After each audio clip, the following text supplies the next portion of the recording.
Welcome to another episode of Touring the AFC South. I'm your host, Mike Patton. And on this episode, we're going to bring a fresh set of eyes to the AFC South because, of course, you hear me talk about it a lot on these shows, and sometimes people may get tired of my takes.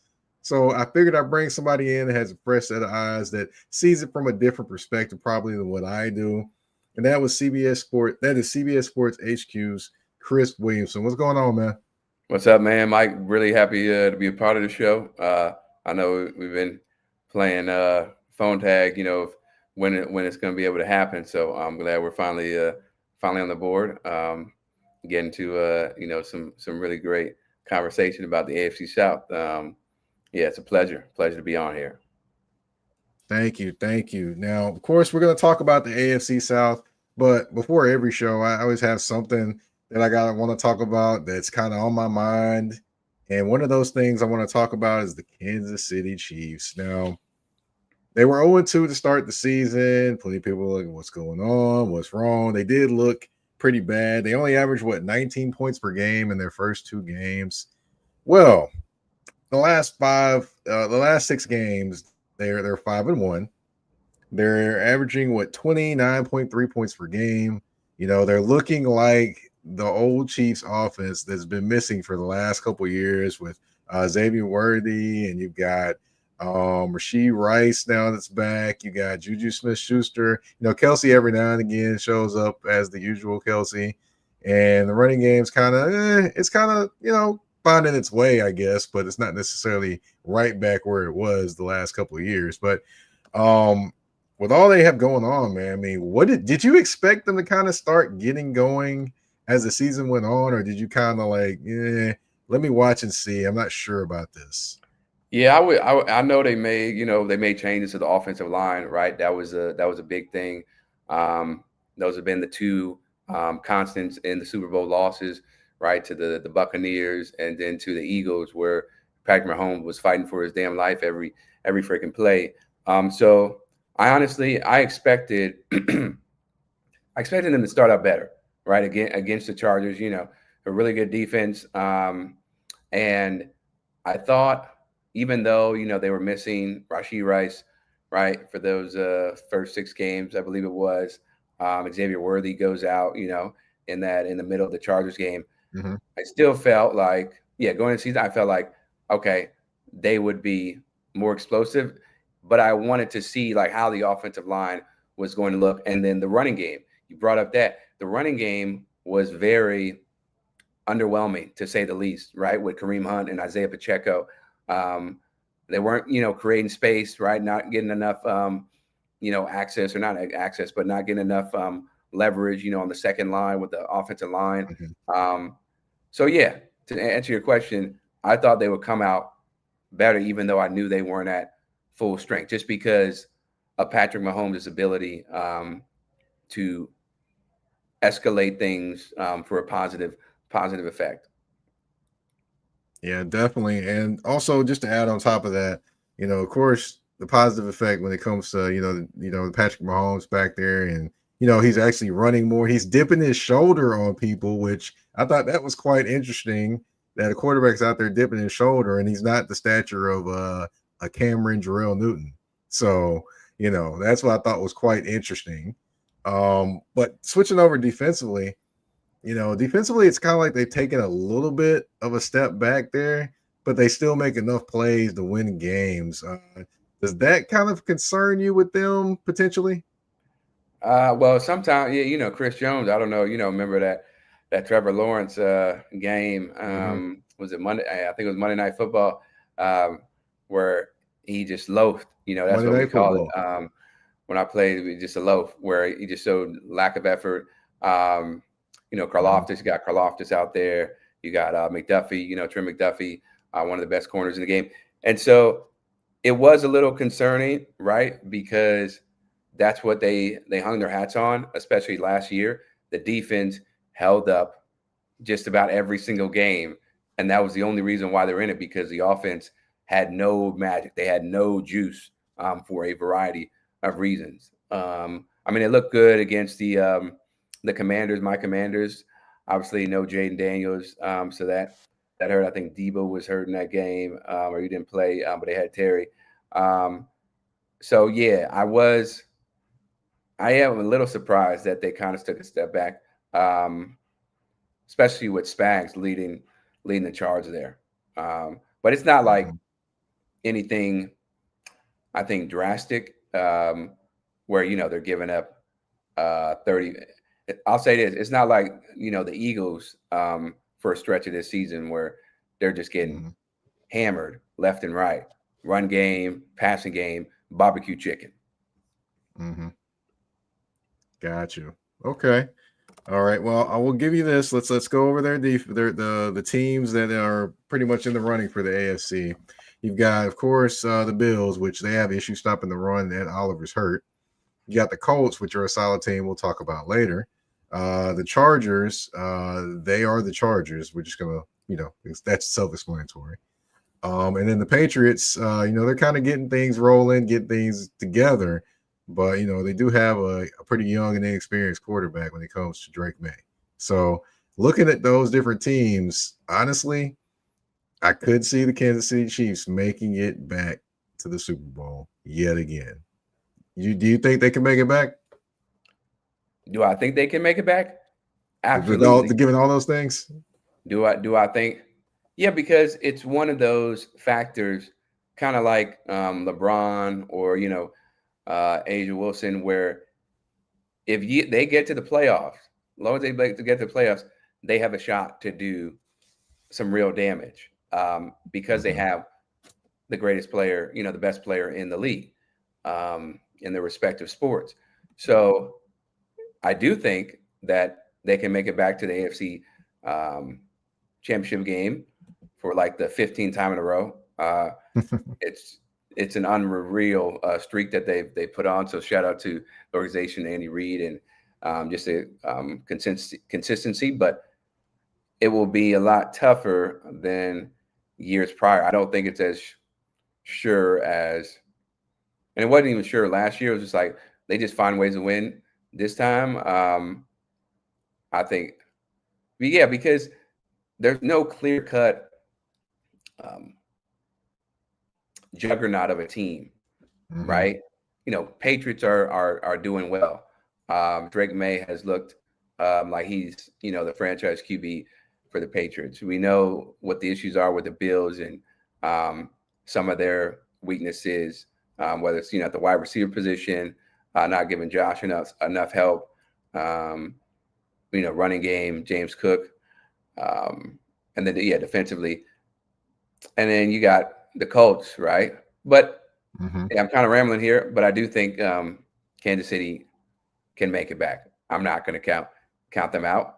But at the beginning of the year, I was like, this might be the end of the dynasty. Might be. That was in my head. Not for sure, but just like, hey, they made these changes to the offensive line and not looking good. Running game regressing. Receivers, what are we doing here? And then, of course, they clicked. I think they started to click really against the Jaguars, even though they lost that game. But their offense found some rhythm. Yeah, definitely. It's going to be a story to watch. The Kansas City Chiefs definitely looking good again. Of course, we're going to take a quick commercial break. When we come back, we're going to get into the AFC South, starting with the Tennessee Titans on touring the AFC South. EBO Beard Butter and EBO Beard Wash are two of the best beard grooming products for men worldwide.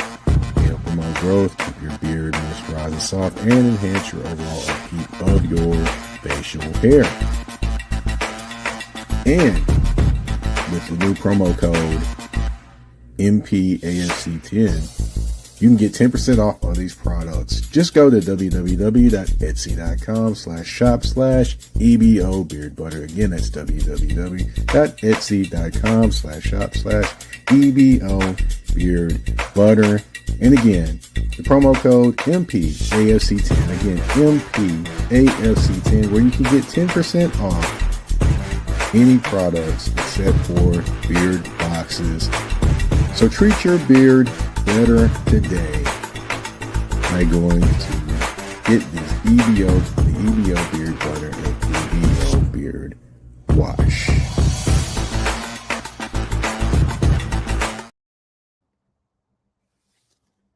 All right, and we're back. And like I mentioned before commercial break, we got to talk about the team that's unfortunately for those in Nashville in fourth place in the AFC South. That is the Tennessee Titans. It's definitely been a rough season for the Tennessee Titans. One win that can be rough to explain how it happened against the Arizona Cardinals, but yes, one win nonetheless.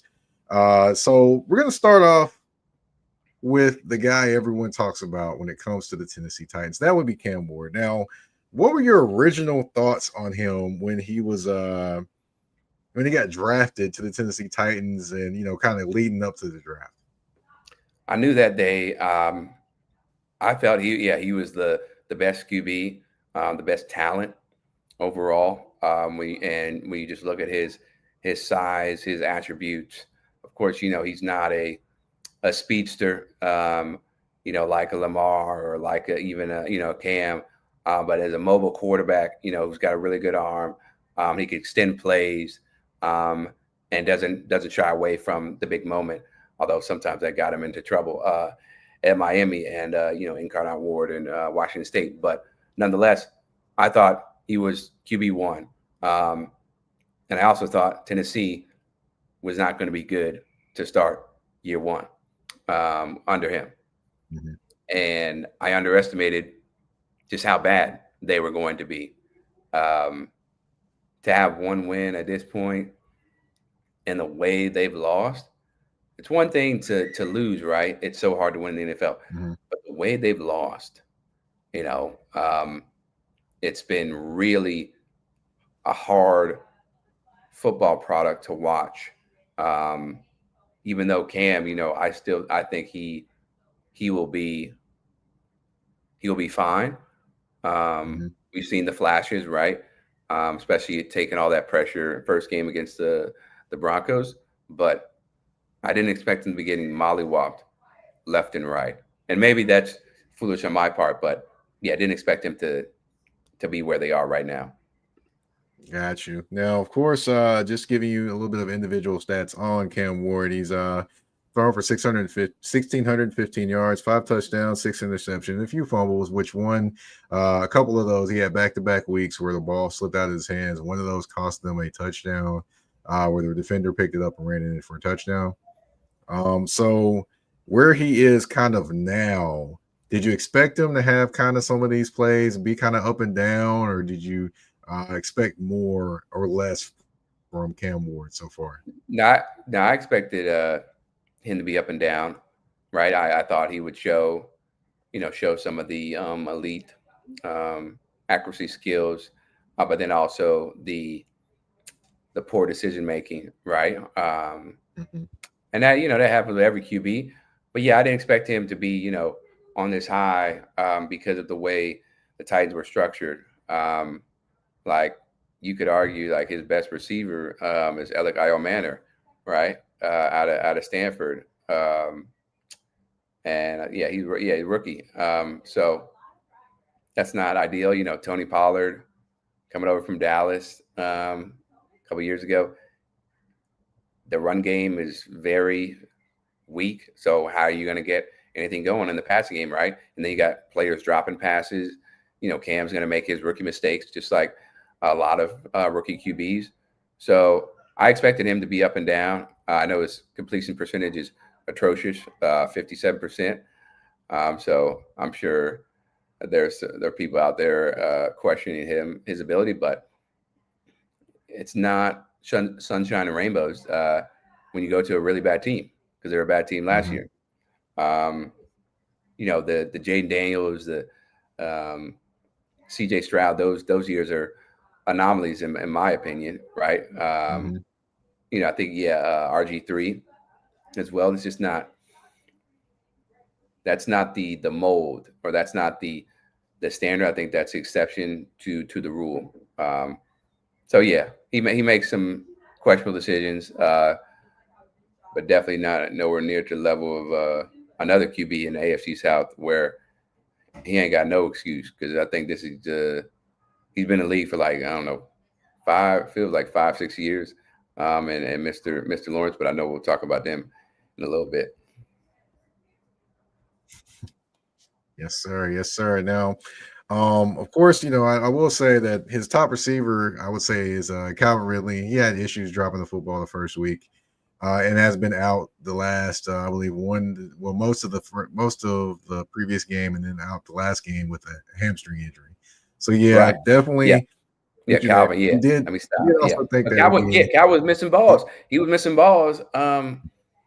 In that first the game, first right? game. Yeah. Yeah, I guess Yeah. different The first Broncos. game. Yeah. Yeah. But let me not disrespect. Yeah. Calvin Ridley. But yeah, go ahead. Now, I will say the funniest thing about him is he actually is one of the 9 wide receivers to actually have 1,000 to have 1,000-yard season for 3 different teams in NFL history, which is crazy to me. I'm like, wow, okay. But you did talk about how I guess in some instances, expected them to be better. I will say they do show spurts of it. They'll like show for a quarter, or they're short for a half, but they don't put it together for a consistent 60 minutes. And I think that's probably what's most frustrating, I think, to some Titans fans when they watch them. They're like, okay, they have the ability, but they just don't have a sustainability to that ability over the 4 quarters. Um, Guess what? but That's I what do bad have to teams do. talk about. Yeah, that's true. You're right. That's what they do. That's what they do. But on a brighter note, you did talk about Alec Iomanner, and I do want to talk about him, Chim DK, who is up there with the all-purpose yards and things like that right now, and Gunnar Helm, who is a young tight end from Texas. All of these guys are getting touches, making plays, making things happen while being out there with Cam Ward. And I was talking to someone about them, and he sees all of them as being starters for this team. Not if they're not all starting now, they're making plays even if they're not all starting at this point. But what do you think about? Is there hope in that these guys being with Cam Ward and kind of growing with him, and doing the 5 a.m. meetings and going over different things, that they can eventually be the core of this offense to lead the Titans back to, at least fighting for a playoff berth, maybe in a couple years down the line? Yeah. I would say Alec is a guy who I really followed at Stanford, and he unfortunately hit a game-winning touchdown on us at Syracuse not too long ago. I think he can be, part of the core receivers, right? It's interesting because I feel that you need a mix of, and they do have it, right? But you mentioned those names, and you got Gunnar Helm, a rookie, right? Alec, a rookie, and then DK, no, Yeah, Chim DK. DK, a rookie as well, right? Out of Florida. So, so when you have that collection of receivers, you're relying on a lot of inexperience and lack of maturity just from a experience standpoint, right? And how to, be a pro.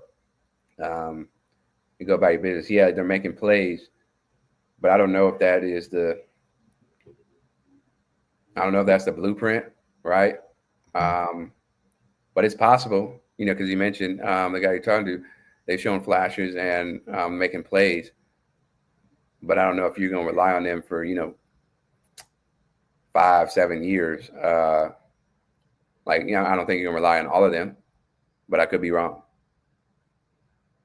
It'll be interesting just to see how they grow together, or grow apart, or just what in general happens with the consistency level with all of those guys, including Cam Ward. But of course, we got to talk about the team that was picked to win the division this year, but is trying to fight back, and that is the Houston Texans.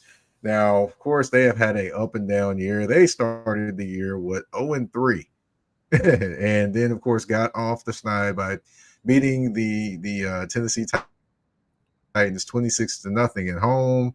Since then, they've won 3 or 4 games, and they're kind of, I guess, finding themselves just a little bit more. So are you starting to feel a little bit better maybe about the Houston Texans since they've won 3 or 4 games? Are you kind of still like, I don't know about them? Yeah, I'm not totally sure. Because we saw when they beat up on the Ravens, right? Ravens were looking like chopped cheese. Their defense specifically, that get back game, what happened, especially during, what was it, Christmas or Christmas Eve, when Beyonce performed, and the Ravens just ran all over them, torched them. Yeah, it was Uh, Christmas. yeah, Christmas. Yeah. So I like what we saw, from CJ Stroud last game, and his ability to thread the needle, and stay in the pocket, and be poised. But I still think they're too wishy-washy, right? And how they look, especially that offensive line. I mean, Nick Chubb, he's not your workhorse anymore. I know he said he felt great, but he's not going to be, Joe Mixon, or he's not Joe Mixon. He's not going to be Nick Chubb, 4 or 5 years ago, right? And so the running game being where it is, and Mixon being out, that hasn't helped whatsoever. And you look at the receivers, right? They have injuries. You got drops, and it's really the offensive line, right? That offensive line is not up to par. I mean, they traded their star left tackle, Larry Tunsil, and you saw how poor he's been, or not poor, how poor he's been, but you saw how poor the offensive line has been. So some of the moves they made, just I'm not understanding. That defense, is, yeah, you got Stingley, you got Jalen, you know what I'm saying? You got Will Anderson, a lot of guys that they earn their salary. Okay, so yeah, I think that they are a team that is still to be determined, like how good they are, and whether it's real or if it's just the teams that you're playing.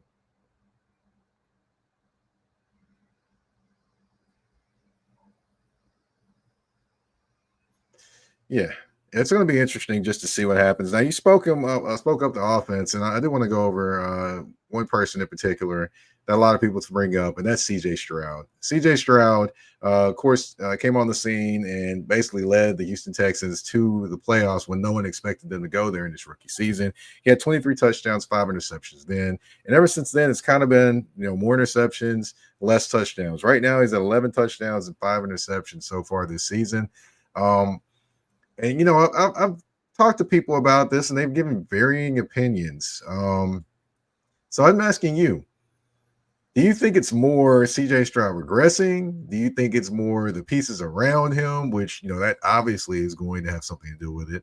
Or do you just think it's just this offense and this offensive coordinator, their philosophy is not necessarily benefiting him and highlighting him like he probably needs to be?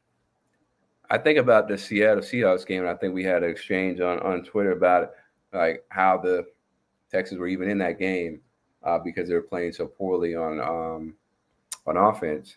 And I do think it's a byproduct of, the offensive coordinator, get another offensive coordinator, and not really playing to his talent strengths or the player strengths, and CJ Stroud in particular. So I don't think that he's regressing. I think it's more so around everything around him, even though he does have to take blame, take accountability for some of his mistakes. But it's hard, when you don't have a consistent run game, right? You got receivers dropping passes, you have no time to run, or to throw. You're just running for your life, you get beat up. That wears on you. So, yeah, I would be cautious to say he's regressing, even though, to the casual eye, the casual observer, is like, yo, this guy's taking like 5 steps back since his rookie year. And it's like, yeah, well, it's not that simple. They're different layers. In some cases, yeah, the QB stinks. And like Russell Wilson, love him, but he has regressed. That is a clear case of that. With CJ Stroud, I don't see that being the fact. I hear you there. Definitely. I mean, yeah, it's definitely something I watched. I actually got to see the game live and in person when they were in Houston. And the first half, it looked like they were kind of just off. In the second half, it seemed like CJ Stroud found a rhythm. He was hitting passes, and the receivers were catching them, and they were just in a rhythm that they picked up and took with them to the Baltimore game. So, I definitely can say it's a lot of the offensive line is the issue. A lot of receivers dropping passes or not running the right routes, and then also some of that can be put on CJ because one play, literally, he had Dalton Schultz and Nico Collins going down the sideline. Both of them ran a deep pattern, right?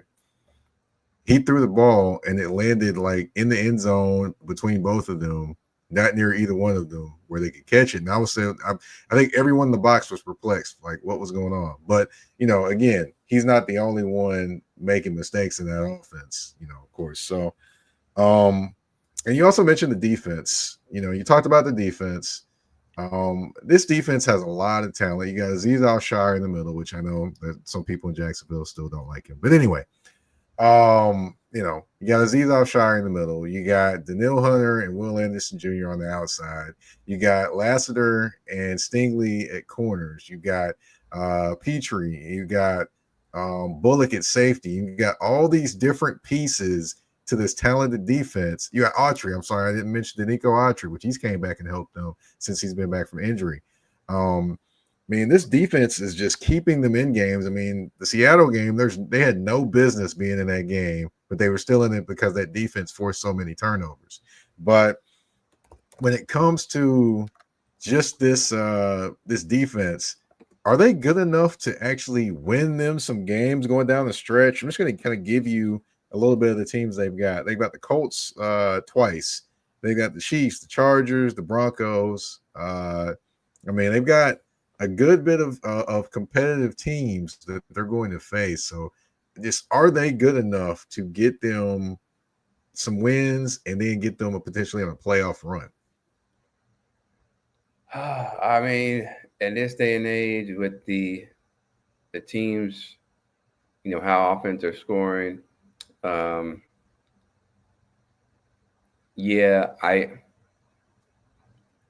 the Texans offense can be just a little bit better than what they've shown through some parts of the season, yes, I do. Because when you look at their losses, right, you lose to the Seahawks, 27 points, but sometimes like short yardage, like short field for Sam Darnold and company. You lose to the Rams 14-9, 14. Okay, you just needed more than 14 points. You would have won. Like you lose to the Bucks, right? Last second, 20 points. So they're so close to their record could be vastly different if a few plays went their way offensively. Because I do think that the defense is good enough to give them a shot to contend for a playoff spot if the offense starts to string together, a lot of explosive games and high octane offense where CJ Stroud is, spreading the ball around, getting everybody fed and being the machine that he was back in his rookie year. Because like all the guys you mentioned, they are as advertised, and that is the anchor of the Texas team. Make no mistake about it. Right. Definitely. We're going to take another quick commercial break. We come back. We're going to talk about the Jacksonville Jaguars, the mystery that is the Jacksonville Jaguars on touring the AFC South. A shift. A shift is something that happens and changes the dynamics. And that's what happened when Garrett Logistics was born. After 10 years as a sales pro in the logistics world of sporting goods, John Garrett decided to pivot to the world of freight and start a brokerage. So you're saying to yourself, why trust Garrett Logistics? Well, Garrett Logistics helps shippers improve overall workflow, along with increased on-time pickup and delivery percentages. Last-minute loads, multi-drop pickups, and more are part of the services with Garrett Logistics. They're available Monday through Friday, 7 a.m. to 6 p.m., and Saturday, 8 a.m. to 12 p.m., all times Central Standard Time. So give them a ring at 615-400-8484. That's 615-400-8484, or you can email them at john@garrettlogistics.co or visit their website at garrettlogistics.co. Garrett Logistics, where the motto is, it's not just freight to us, it's your business.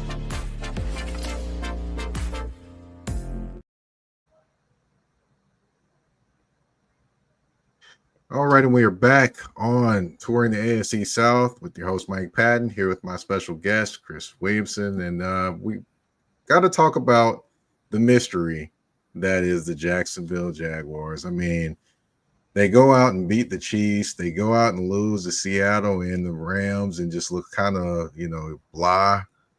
So what are your thoughts on them? They kind of are interesting to me. They look good one week and the next week they're just it's kind of like they're the Dow Jones of the AFC South. They're up and down.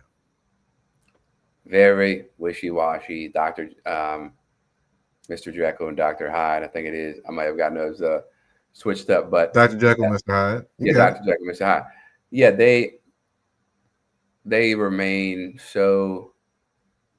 I would be very upset if I was a Jaguars fan because they do not string together a whole bunch of wins, and when they do win, they're not able to ride the momentum into the next week.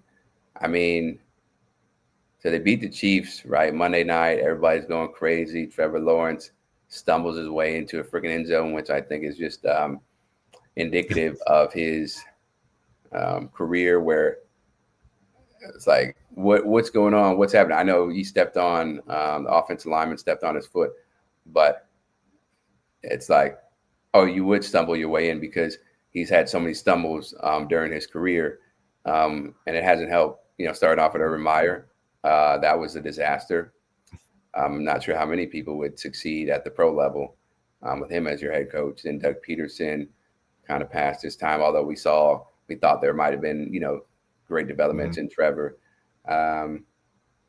But yeah, I think Trevor is a really gifted athlete, but the mental aspect of the game, he struggles with what the decisions that he makes or doesn't make.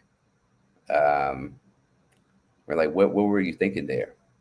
Mm-hmm. Like what was the thought process?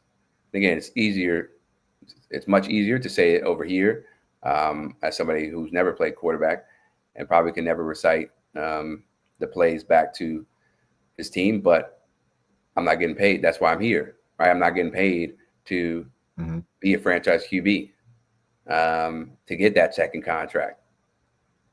And that it just shows you can have a lot of talent in the world, be gifted, but if you're not able to have the elite processing skills that a lot of these other high-end quarterbacks, Lamar Jackson, Patrick Mahomes, Josh Allen, Jalen Hurts, then you're gonna be you're gonna be a tier below, or a tier below that. So I don't know. Like, they confused the heck out of me. Disappointing to say the least, because I root for Trevor just because of what he came out of college looking like. All the hype. Best prospect since, I don't know if I said Peyton Manning or Andrew Luck. I think it was Manning, but it was high praise. And of course, it's not just him, but when you look at the issues, there's some glaring things that he needs to clean up. I mean, that game was in London, all right? It was London. They faced What the London Rams, game? Right. Face the Rams, yeah. and they showed the fact that the Rams showed up the way they showed up on Saturday was crazy. Mhm. Like, yo, we don't even need to, adjust to the time zone, whatever, blah blah blah, and then we gonna bust your ass. Like that was wild.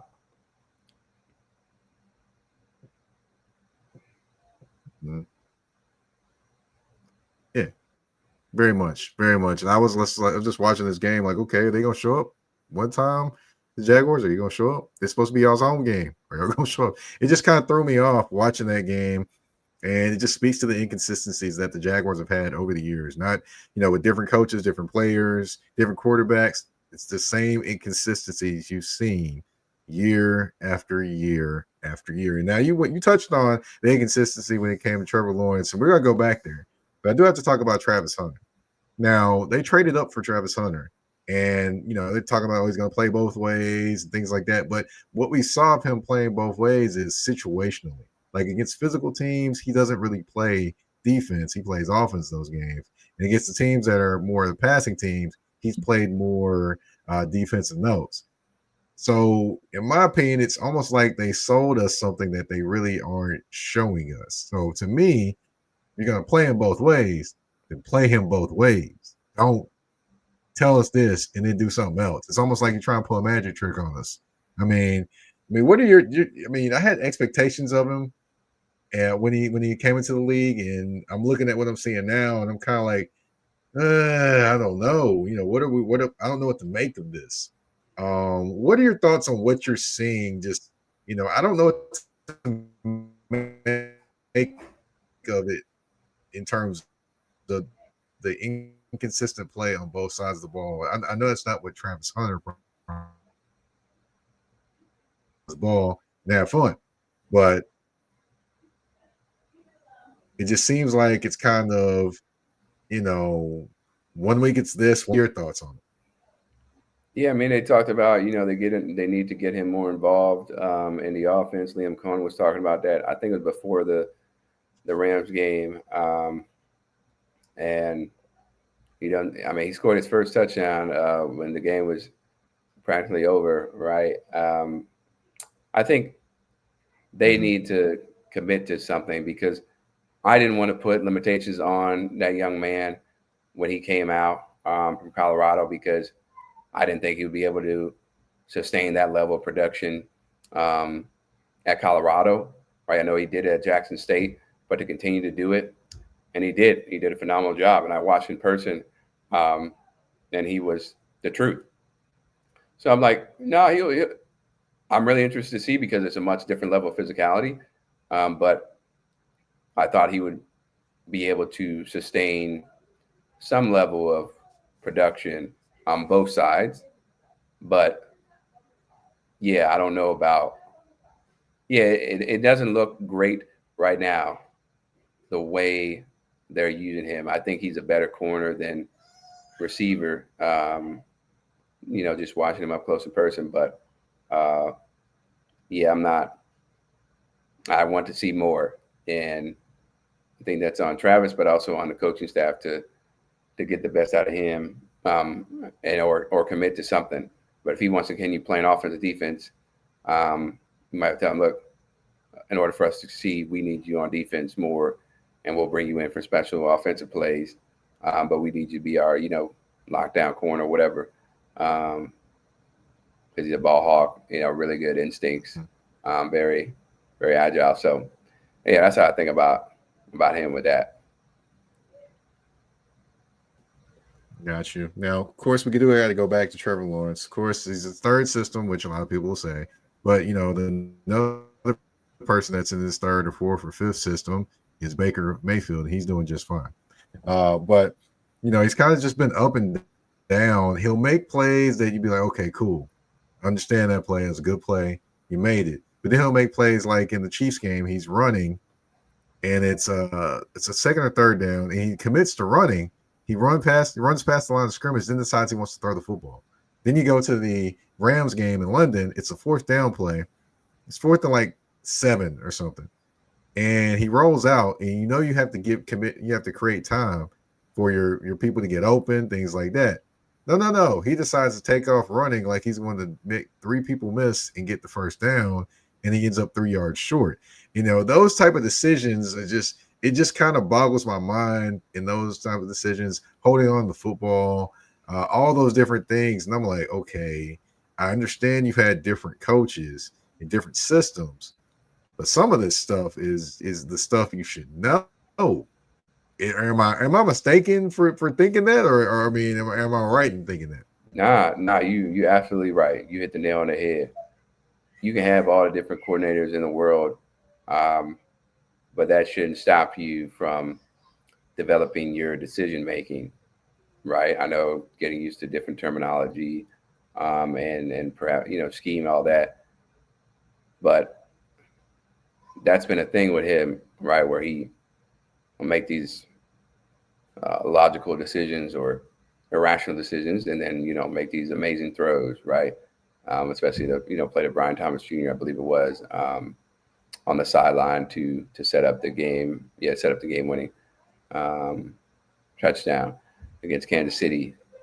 So, yeah, he is a mystery. Not a mystery. He's just a consistently inconsistent when it comes to making smart decisions. Yeah, I'll say that.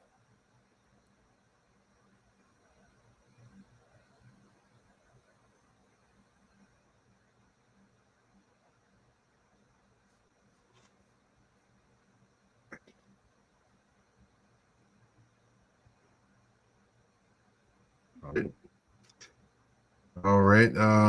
Yeah, just going through the Jaguars, just taking a look.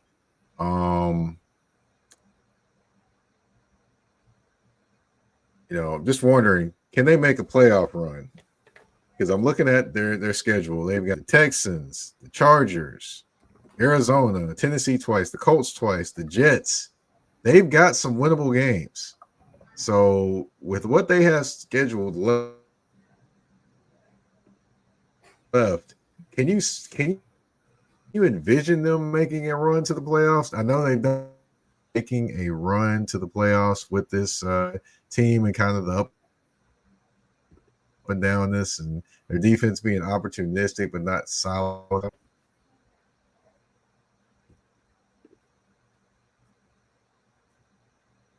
Yeah, I believe so.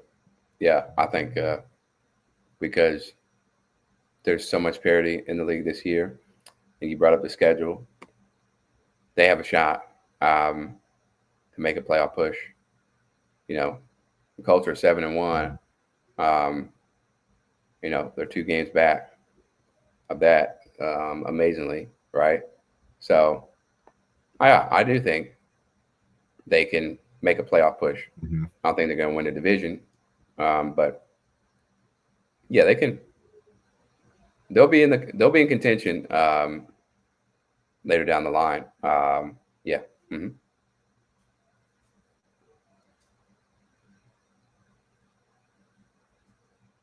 Okay. All right. Now, of course, we do have to talk about the best team in the division, which that is the Colts. And they're riding high. They're basically, doing things that no one thought they could do in terms of putting up the most points per game in the NFL with 33.8 points per game. I mean, they're doing things offensively, defensively. They finally got rid of Gus Bradley and variety and Lou Anarumo. And he definitely is committed to making some turnovers and also making this defense just more unpredictable as well.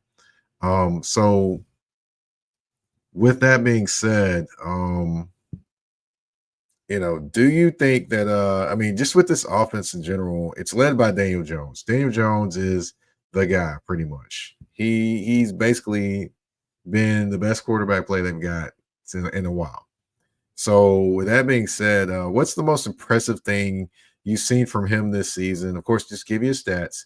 2,062 yards, 13 touchdowns, and 3 interceptions so far, which that could be a whole season for him. Probably under Brian Daboll the first season, he was up under him.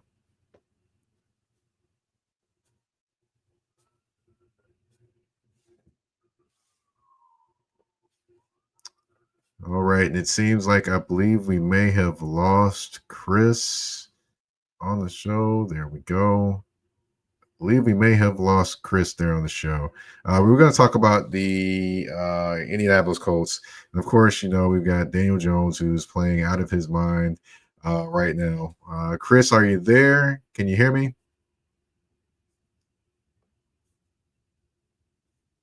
All right. Seems like we may have lost Chris there. Of course, we did get to talk about all the other teams, which would be the Jacksonville Jaguars, the Tennessee Titans, and the Houston Texans. As far as the Colts, didn't quite get there to talk about the Colts. I believe we're having just a little bit of technical difficulties, but I do want to thank Chris for coming on the show, giving up his time as well. Of course, you can catch him at CBS Sports HQ as well. You can catch him there talking about, all the sports as well. And, definitely thank him for giving us his time on this evening. Now, of course, let me double check. Okay, hold on. Here we go. All right, my apologies, y'all. I realized my battery died on my laptop, so apologies for that technical breakdown. It's all good. It was on me. It's all good. No worries. No worries, man.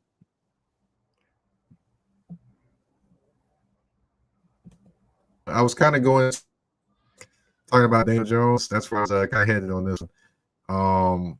Daniel Jones, 13 touchdowns, 3 interceptions, 2,062 yards so far. He has looked like the quarterback that Shane Steichen has been dreaming about having on this Colts team. What can you just say? What's been the most impressive thing that you saw from Daniel Jones so far? The joke that people had about Lamar that was laced with, a lot of racist undertones and stereotypes about black QBs. Like, oh yeah, he's a great running back. That it was something that did not get discussed enough in relationship to Daniel Jones, because we knew he could run the ball, right?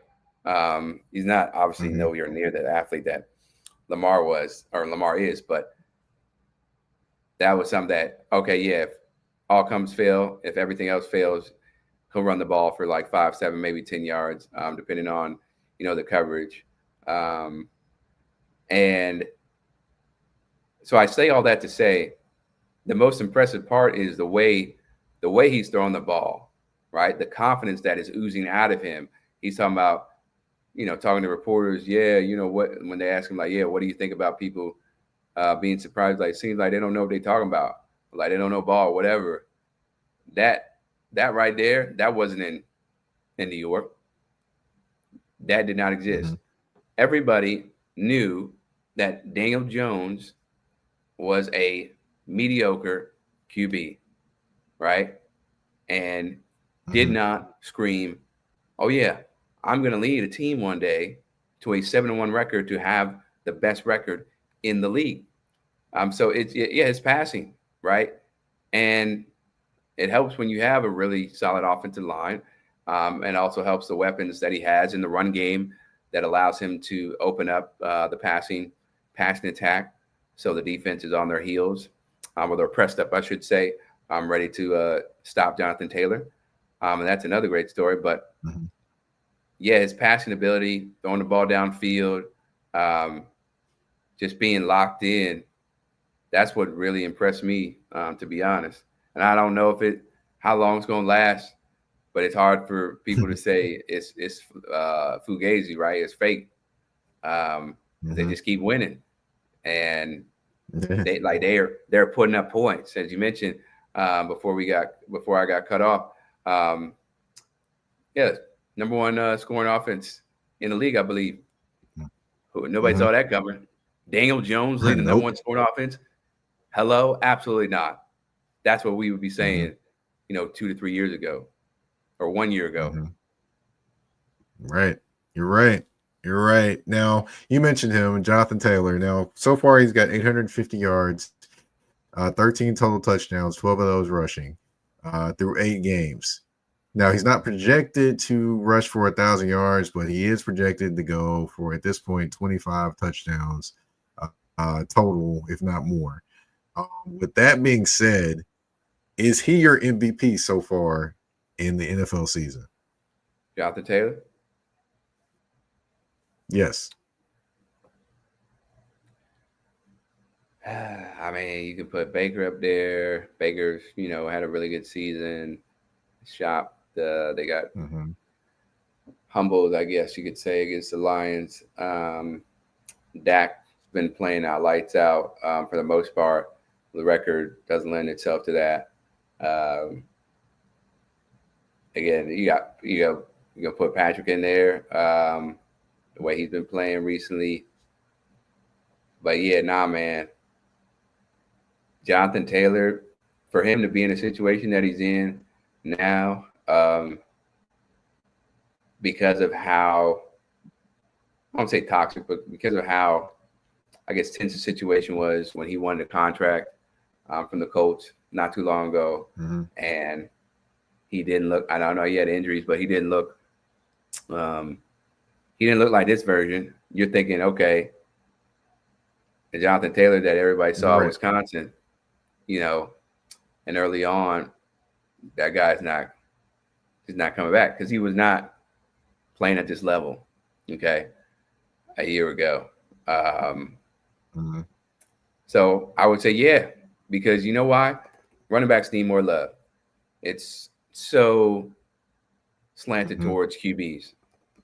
And I get that because of all the responsibility that's placed on them. But they're not 7-1 without Jonathan Taylor playing the way he is. That's just a fact, right? Right. No way about it. No way about it. Right. He definitely is doing his thing. Of course, the defense, like I mentioned, Lou Anarumo took over this defense for Gus Bradley. Gus Bradley was more predictable. Lou Anarumo could bring people from the sky to blitz you. So with this defense, I mean, they're making plays. They've done well against bad teams and giving them a lot of problems against good teams to better teams. They're hanging in there. So just what they've done, they gave up 28 points against the Broncos. With what they've done so far, I mean, do you see this team as this defense is having what it takes to be a contender level defense? Yeah. I just go back. Yeah. So last year, Jonathan Taylor, he rushed for over 1,400 yards. But just to give him that love and respect. Quietest 1,400 yards you'll ever see. Right. Exactly. It wasn't what we saw, his second year when he almost rushed for 2,000. So, yeah, going back to your question about the defense, they're not listen, they only give up 19 points per game, but they have one of the worst defenses when it comes to total yards given up. I think they're 24th in the league in that category. Not great, not a recipe for success, but so you identify them as a bend don't break type of defense. And they would be great, to help with their passing attack or their passing defense. Maybe you get a guy like, you see if Trey Hendrickson, is available, or if the Bengals will do a deal. I'm not sure if they would do that. Just being in the same, being in the AFC, but that would be a good move. Maybe, one of my colleagues at CBS about Logan Wilson, linebacker position. So I think that the defense right now is doing just enough in these games, particularly the ones where yeah, it's a high scoring affair. They make one or two plays more to get the W. But they're not, ain't no 2000 Baltimore Ravens defense or, the 49ers defenses that we've been accustomed to watching, over there. So yeah, that's like their biggest problem. Their defense. Yeah. Got you. Okay, so with this Colts team, they're 7-1, best record in the NFL. How much do you believe that they are or aren't a title contender? Listen, this year, because there's no standout team where they're just blowing teams out and they're clicking on all cylinders every single week, right? Where the defense is terrific and the offense is tremendous, and then the special teams are even more pristine. Yeah, you have to place them as title contenders right now. 7-1. Does that mean they're going to be that way when the regular season ends? I don't know, but it would be so dumb to say they're not title contenders at this moment,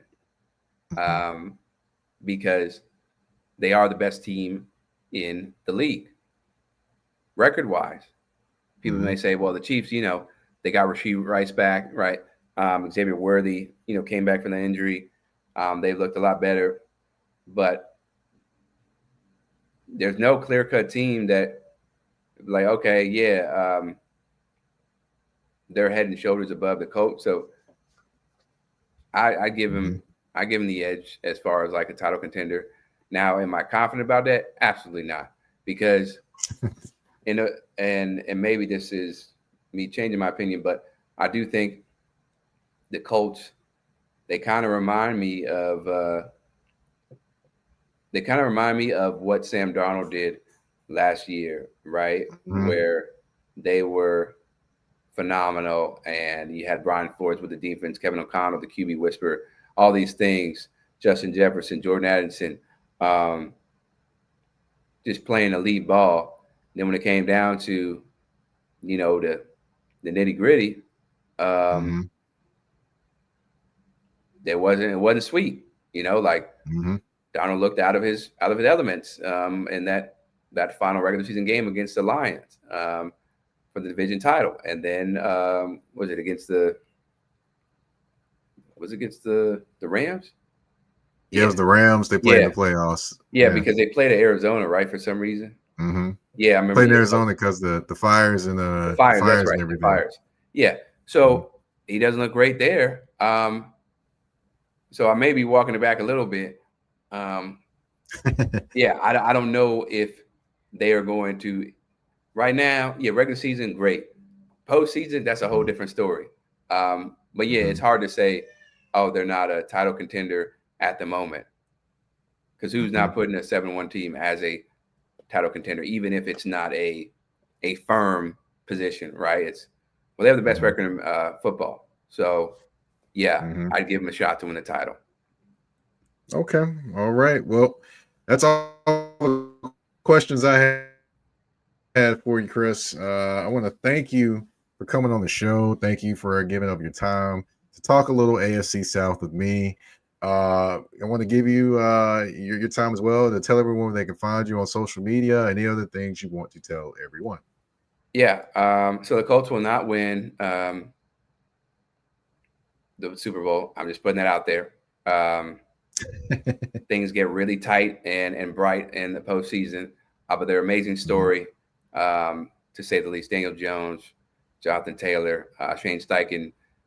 I mean, it was a question of whether he was going to, I think for me, whether he was going to keep his job, right, if things went off the rails with Daniel Jones starting as opposed to Anthony Richardson. Turned out to be the right idea.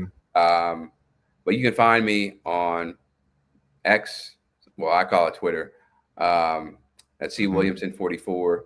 That's where I do a lot of my posting. And yeah, I discuss a whole bunch of sports: football, basketball, tennis, baseball, soccer. So that's where they can find me for my takes and insights on the league. And yeah, hope you'll follow me. If not, that's fine too. But I will always be active on the social media channels. Yes, sir. Yes, sir. And I appreciate you for coming on the show. Of course, my name is Mike Patton. I too do not call it X. I call it the artist formerly known as Twitter. So, definitely I'm active on there at Mike Patton 82. That's MikePaton 82. Of course, you can find me on Instagram and Threads at that's THA, not THE _general_MP. And you can also, of course, find Touring the AFC South on all listening platforms, whether it be Spotify, Apple Podcasts, iHeartRadio, Amazon Music. And you can also find it on YouTube as well at the Mike Patton Network. I want to thank you all for tuning in to this episode of Touring the AFC South. We're out. Peace.